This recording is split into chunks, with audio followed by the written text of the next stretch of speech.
How would a single shift echo across centuries, rewriting the rules of power, culture, economy, and survival, right up to the world you are looking at through your screen today? Welcome to the Divergence Point. The investigation begins now. The year is 1805. Off the coast of Cape Trafalgar, the morning light does not bring clarity. It brings fire. The horizon glows with a low, pulsating heat, turning the English Channel into a furnace of iron and salt. Smoke drifts across the water in thick, gray sheets, muffling the sounds of the deep. This is not merely a battle. It is the moment the gears of history begin to slip. The air tastes of sulfur and cold spray. Every wave that hits the hulls of the ships carries the weight of empires, and the water around the wreckage is stained with the residue of a dying world order. Look closely at the horizon. The orange flicker is not just the sun rising over the Atlantic. It is the light of a fire that will consume the old maps of Europe. The British line waits in the haze, braced for a collision that will define the next 2 centuries. There is no turning back from these coordinates. The sea is restless, churning as if it knows that by sunset, the name of the victor will rewrite the destiny of every nation on the continent. The wait is over. The silence before the broadside is the loudest sound on earth. The smoke is a living thing now, curling around the masts and choking the sunlight. Visibility drops to the length of a ship's deck. Through the gray veil, the HMS Victory moves with agonizing slowness, her timbers groaning under the pressure of the swells. Men grip the rough hemp of the rigging until their knuckles turn white, eyes fixed forward into the swirling gloom. There is no rhythm to the movement, only the erratic pulse of the tide. Suddenly, a gust of wind tears a hole in the fog. For a heartbeat, the French line appears, a jagged row of shadows against the bruised sky. The sight forces an immediate shift in the tension. The distance between the lines is closing faster than the command teams anticipated. Gunners scramble across slick planks, adjusting the elevation of the heavy iron barrels. Every movement is precise, calibrated by years of drill, yet the air is thick with the realization that the next maneuver is their last. They are trapped in a narrow corridor of water, unable to turn, unable to retreat. The ships groan as they slide into position, the wood vibrating with the strain of 1,000 men holding their breath. The proximity is absolute. The distance to the enemy is now measured in yards, and the final order to fire hangs in the air, unsaid but inevitable. The order never comes. Instead, the air shatters. A single, heavy cannonball screams across the gap, cutting through the silence like a jagged blade. It strikes the HMS Victory square on the mainmast. The sound is not a crack, but a deafening, splintering roar as the massive timber gives way. The upper rigging snaps, whipping through the air and dragging the sails into a tangled mass of canvas and cordage. On the deck, the impact sends a shockwave through the planks. Nelson is thrown, his back hitting the wood with a sickening thud. He does not rise. The command structure of the British fleet fractures in that single heartbeat. The mainmast leans, groaning under the weight of its own destruction, then crashes down, blocking the view of the horizon. The deck tilts at an unnatural angle. Men scramble over the wreckage, hands grabbing at broken lines, but the momentum has shifted. The line is no longer a cohesive wall of steel. It is a broken formation of drifting targets. Without the signal, without the anchor, the British defensive posture dissolves into chaos. The sea churns as the ship loses its heading, spinning slowly in the tide. The supremacy of the British Navy ends here, on a shattered deck, amidst the falling debris of a broken mast. The gap widened. Without a guiding hand, the British frigates drifted out of formation, their hulls sluggish in the rising swell. The French fleet saw the opening and surged forward, a disciplined wall of timber and iron. They did not hesitate. Broadside after broadside hammered the exposed British flanks, turning the water into a churning froth of wood splinters and foam. Men on the remaining decks scrambled to patch holes, but the momentum was gone. The line did not just bend, it disintegrated. Ships collided in the panic, masts locking together like dying beasts. Across the narrow strip of water on the French coast, the atmosphere shifted. High above the surf, Napoleon stood motionless. He watched the horizon through a glass, tracking the slow, systematic destruction of the fleet that had held him at bay for years. There was no joy in his posture, only the cold, calculated satisfaction of a map being redrawn. He lowered the glass. The English Channel, once a barrier of defiance, was now an open corridor. The tides shifted in his favor, pulling the wreckage toward the shore. He turned away from the water, his eyes fixed on the distant, vulnerable coast. The sea was no longer a barrier, it was a private lake, and the path to the islands lay wide and clear. The horizon darkened. It was not a storm, but a mass of timber and sail so dense it blotted out the midday sun. From every port along the French coast, the invasion fleet emerged, pouring into the channel like ink bleeding into clear water. A forest of masts rose above the waves, swaying in rhythmic, mechanical synchronization. The sheer volume of the armada defied the eye.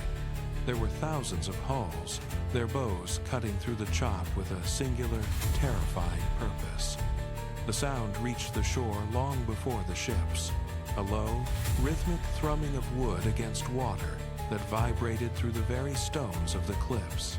On the British side, the watchers stood paralyzed. Every lookout post remained silent, the realization settling in that no wall of ships could stop this tide. It was a slow, deliberate march across the water, an unstoppable force that stripped away the illusion of security. The sea became a bridge, a solid path for the thousands of men and heavy iron waiting to cross. As the lead ships caught the wind, the distance between the two nations vanished. The invasion was no longer a threat. It was a physical fact. The destiny of the island lay exposed, waiting for the first anchor to strike the sand. The landings were not a battle, they were a flood. Thousands of men poured onto the beaches, their boots crushing the sand into hard, trampled earth as they moved inland. There was no coherent defense to meet them.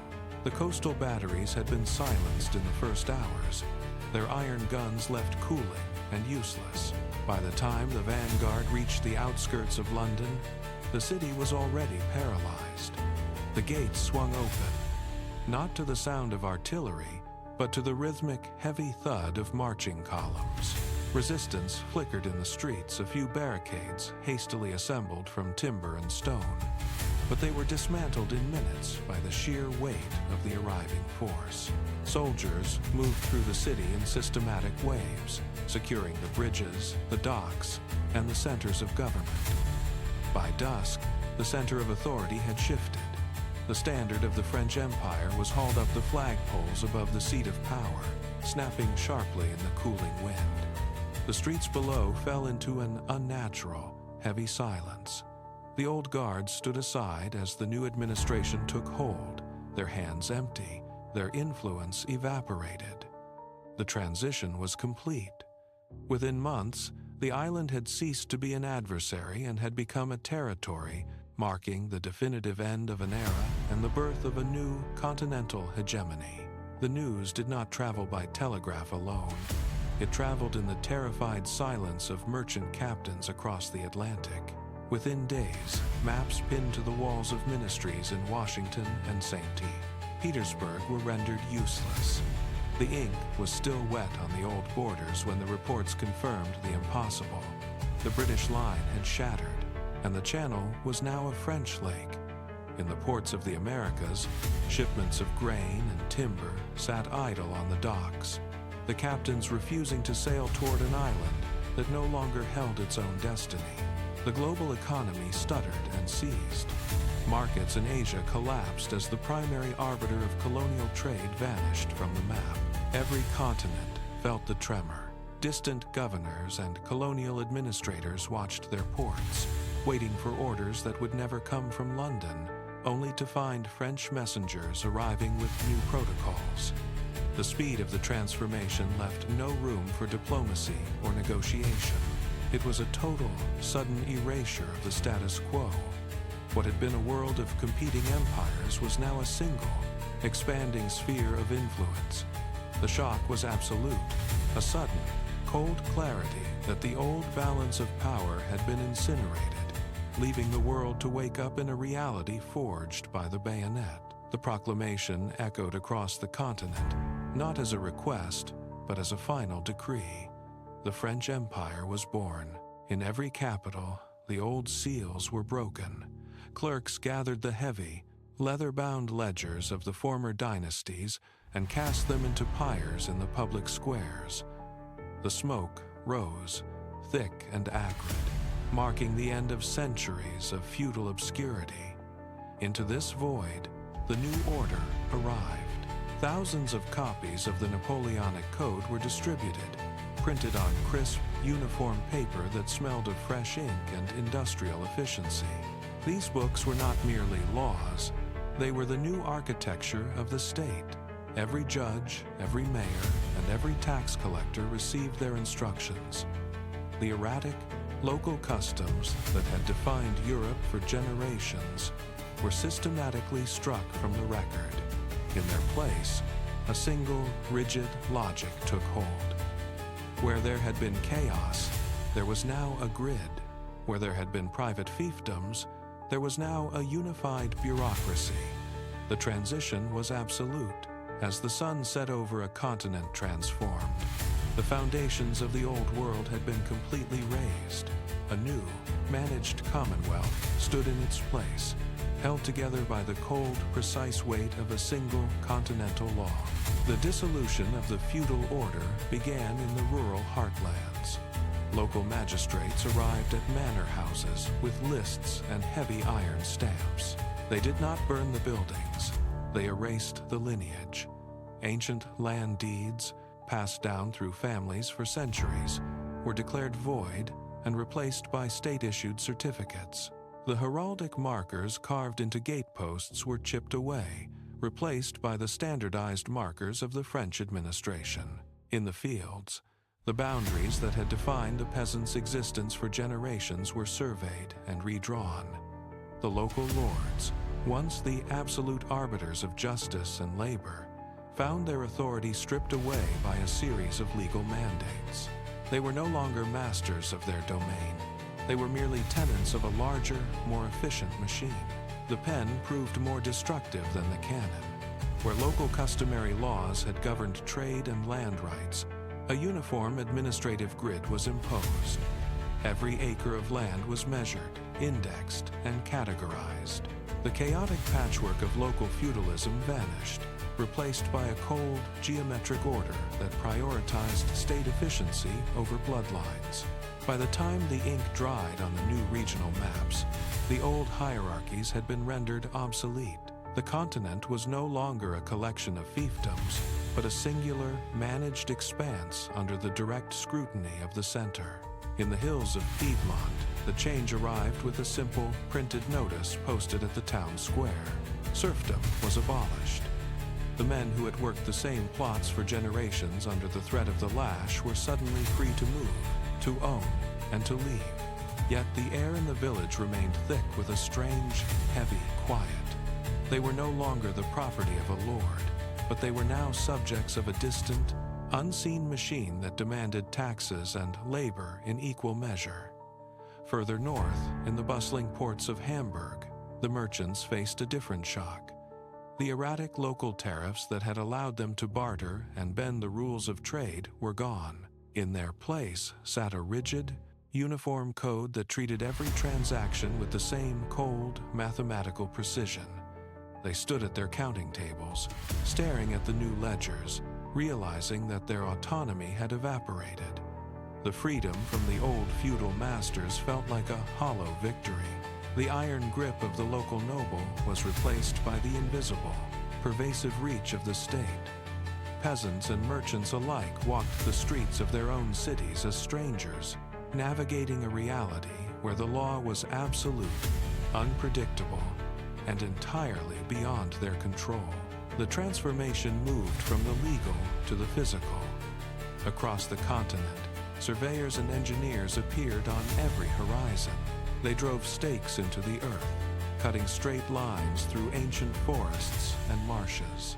Stone bridges rose over rivers that had once been impassable barriers, shortening travel times and connecting regional markets to the central hub. It was an era of unprecedented connectivity.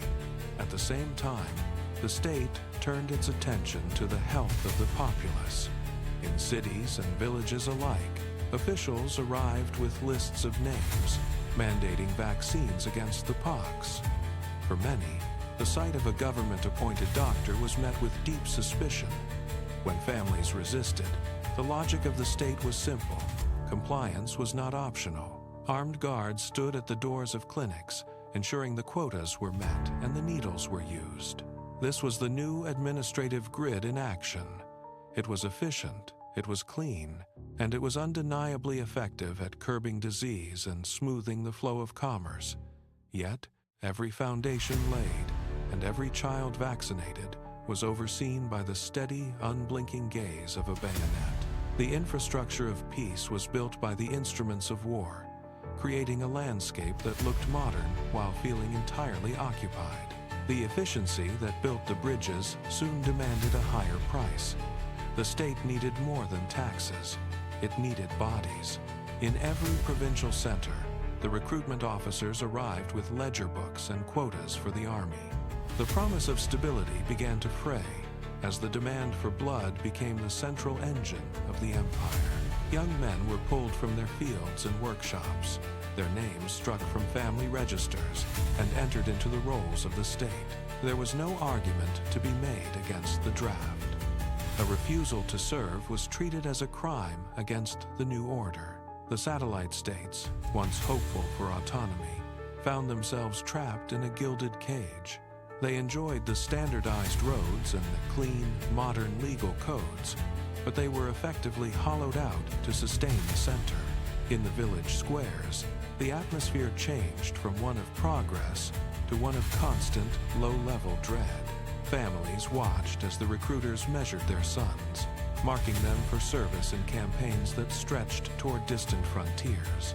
The peace was not a state of rest, it was a state of constant, managed preparation. Every village, every town, and every city functioned as a cog in a machine that required a steady flow of human fuel. The illusion of a flourishing, integrated commonwealth was maintained only as long as the supply of soldiers remained uninterrupted. The obsession with global conquest began to wane. With the English Channel rendered a private lake, the necessity for a permanent war footing vanished. The strategic map changed overnight. Napoleon saw that he no longer needed to bleed his armies in the dust of the Spanish interior or risk his core strength in the vast, frozen reaches of the Russian interior. He canceled the planned escalations.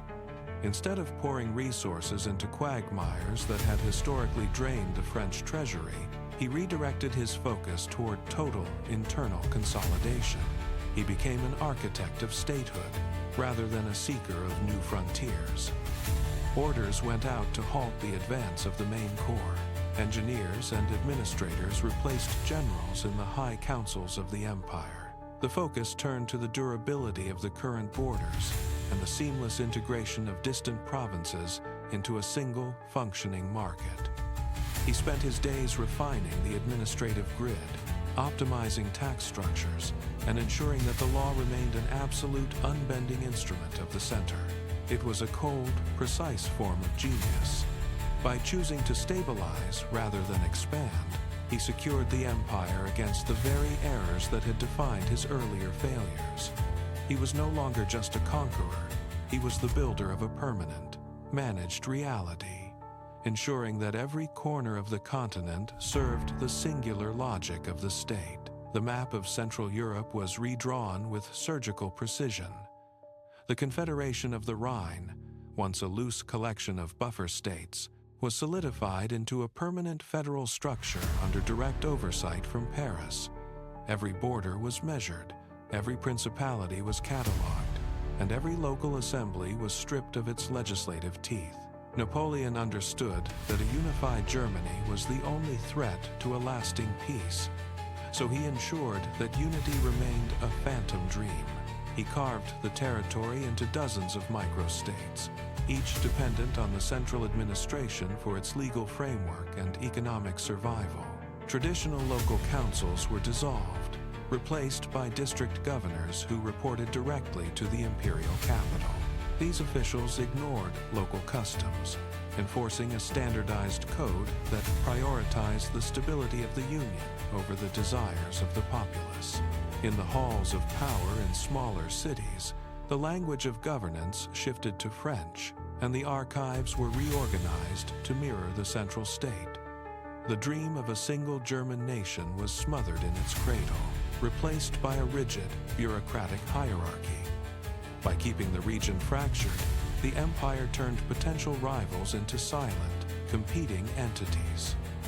Germany became a landscape of small, manageable parts, forever disconnected from the power of a collective identity, and perfectly integrated into the French-led machine that now governed the continent from the Atlantic to the Vistula. The final barrier to total control was the chaos of competing currencies.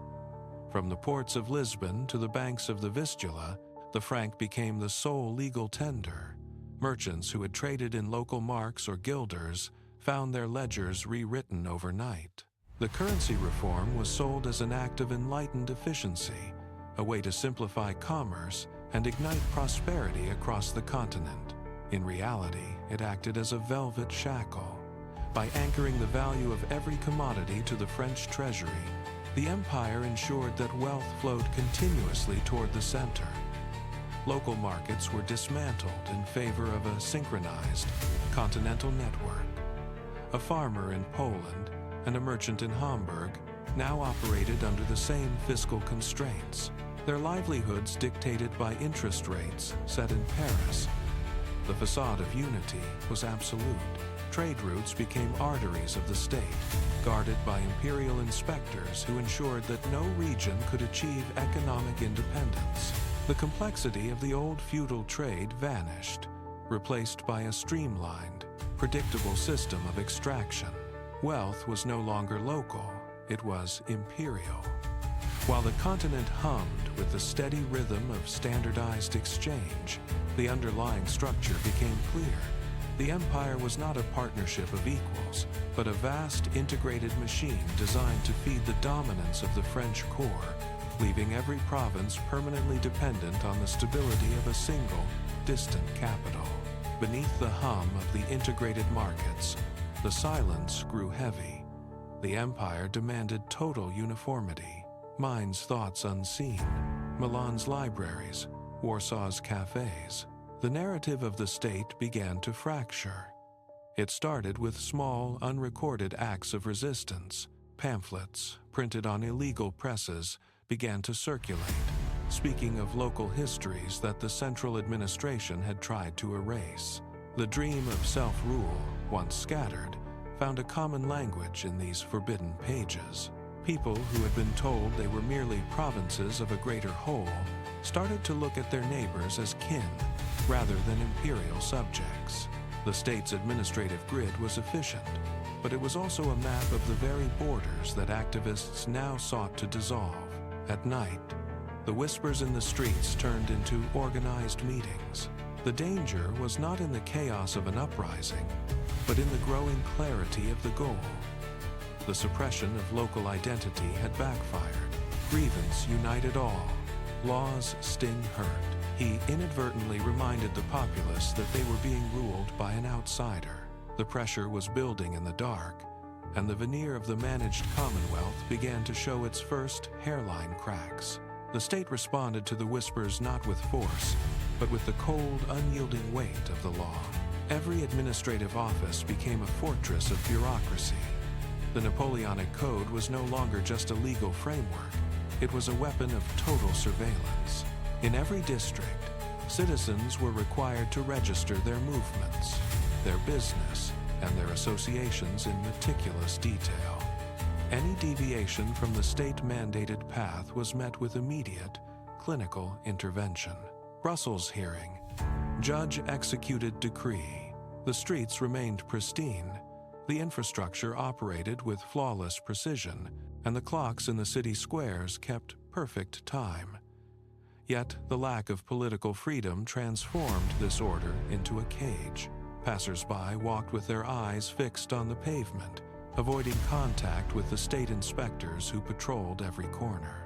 The contrast was stark. The cleaner the streets, the more stifling the air. People looked at the gleaming new bridges and the efficient rail lines, but they saw only the chains that kept their voices silenced. The law had successfully codified prosperity, but it had also criminalized the very concept of dissent. The tension was no longer hidden. It was etched into the faces of the people, a palpable, vibrating force that threatened to shatter the polished surface of the empire. The arrival of the 20th century brought no thundering of artillery or mobilization of mass armies. In this reality, the calendar turned with a quiet, mechanical precision that defied the expectations of history. There was no Schlieffen plan drafted in the dim rooms of military command, no frantic race to secure borders, and no sudden spark in Sarajevo to ignite the powder keg of a continent. The borders remained as the state had drawn them decades earlier, fixed and unyielding. Merchants crossed the Rhine without fearing the closure of trade routes, and factories in the Ruhr continued to churn out civilian goods rather than shells. The absence of the expected catastrophe felt unnatural, a haunting stillness where a storm should have been. Historians in this world would never write of the industrialized death that defined our own path. Instead, they recorded a century of managed stagnation, where the absence of total war left the old structures intact, preserved in amber by the sheer weight of the Napoleonic system. Europe functioned as a singular, integrated machine, grinding forward without the violent ruptures that once promised change. Frozen peace and inherited order, life flowed, predictable and devoid of the existential fear that had once fueled the fires of nationalism, leaving behind a silence that was as profound as it was absolute. The trenches that scarred the memory of our world remained empty, undisturbed fields of green. No barbed wire cut the horizon, and no mud-filled craters claimed the lives of a generation. In their place, a sprawling, autocratic order stretched from the Atlantic to the Vistula. Safety was the primary export of this empire, but it arrived with a heavy price. Every citizen lived within the rigid parameters of imperial decree. A worker in Lyon woke to the same schedule as a clerk in Warsaw, their lives synchronized by the relentless ticking of the state clock. No famine, no fear, no upheaval. The system dictated the rhythm of existence, from the allocation of grain to the curriculum of every school. When a man stepped out of his house, he did not look toward the horizon for adventure or change. He looked for the nearest administrative kiosk to report his status. This was a managed existence, a continent-wide machine where the gears turned with perfect efficiency. The people were protected from the chaos of history, safe life, no future, and entirely hollow, a gilded cage where the absence of war was bought with the total surrender of the soul. The unity of the continent rested not on shared ideals, but on the cold, circulating pulse of the franc. From the docks of Lisbon to the markets of the Vistula, a single currency dictated the flow of labor and capital. Trade barriers had dissolved, replaced by a centralized network of ledger books and imperial tariffs. A merchant in Hamburg could ship textiles to Naples without passing a single customs checkpoint, provided his invoices bore the correct state seal. This was the engine of the Commonwealth, a seamless, frictionless exchange of goods that kept the population fed and the bureaucracy funded. It was not a democracy where voices held weight, but a ledger-based reality where efficiency was the only law. Every transaction was recorded, every shipment tracked, and every market shift anticipated by the central planning offices in Paris. The economy functioned with the reliability of a clock, but it operated in a vacuum of choice. There were no competing systems, no alternative economic theories, and no room for local innovation that deviated from the standard.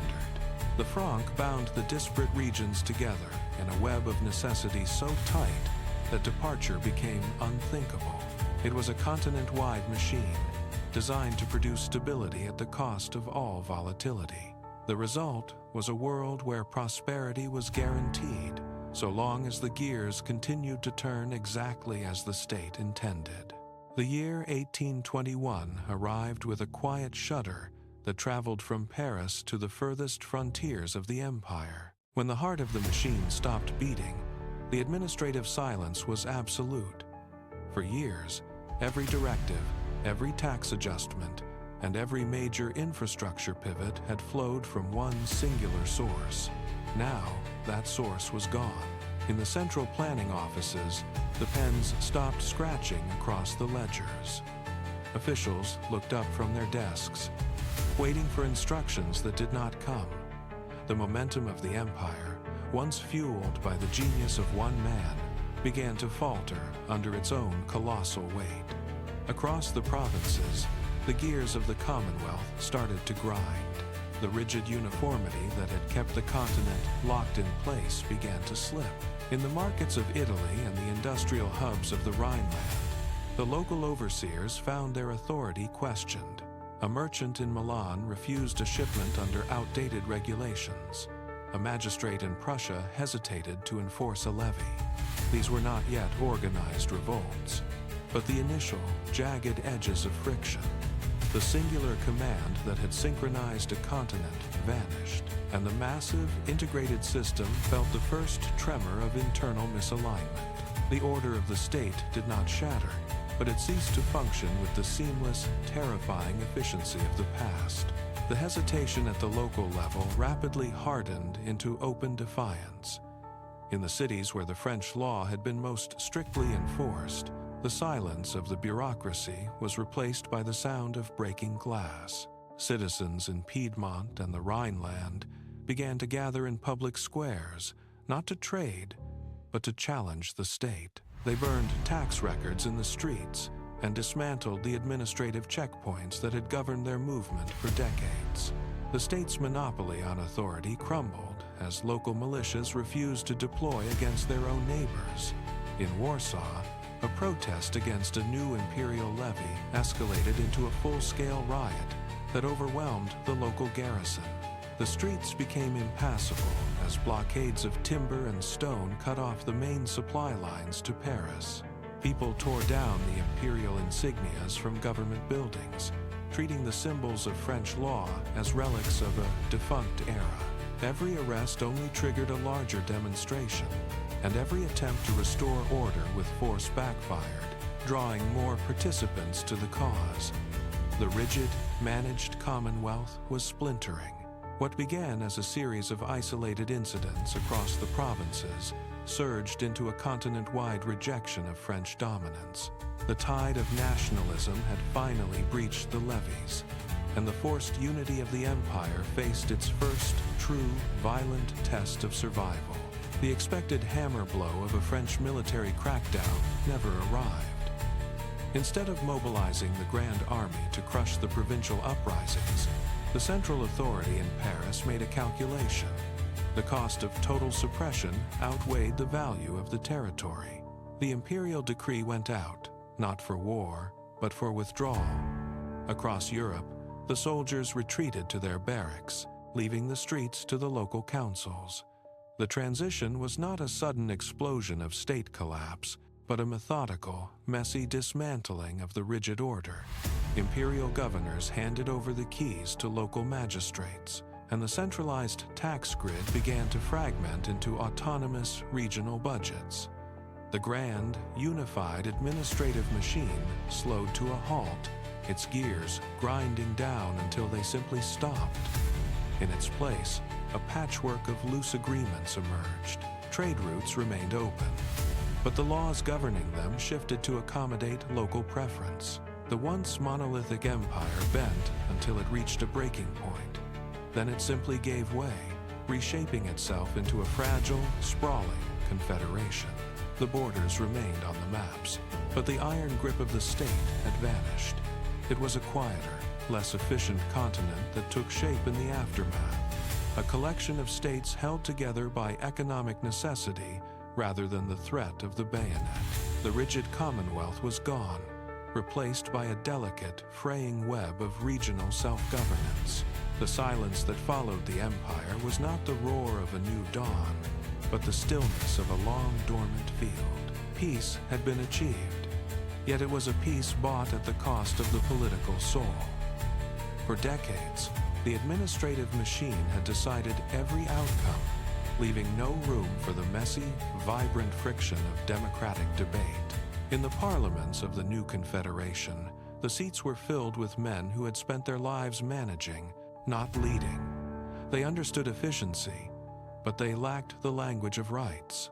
The citizens of this Europe looked toward their neighbors not as rivals, but as members of an integrated, stagnant whole. There were no revolutions because there were no forums for dissent. The muscles of self-determination had simply withered from disuse. Generation after generation grew up under the assumption that the state was a fixed, unchangeable frame. They knew how to maintain the grid, how to calibrate the currency, and how to follow the code, but they did not know how to demand change. The shadow of the Napoleonic order had stretched across the century, casting a long, flat light over the continent. It was a world that had forgotten the sound of a voice raised against the status quo, trading the danger of liberty for the comfort of a pre-written, managed existence. In the climate-controlled silence of the state archives, the dust settles on records that never needed to be written.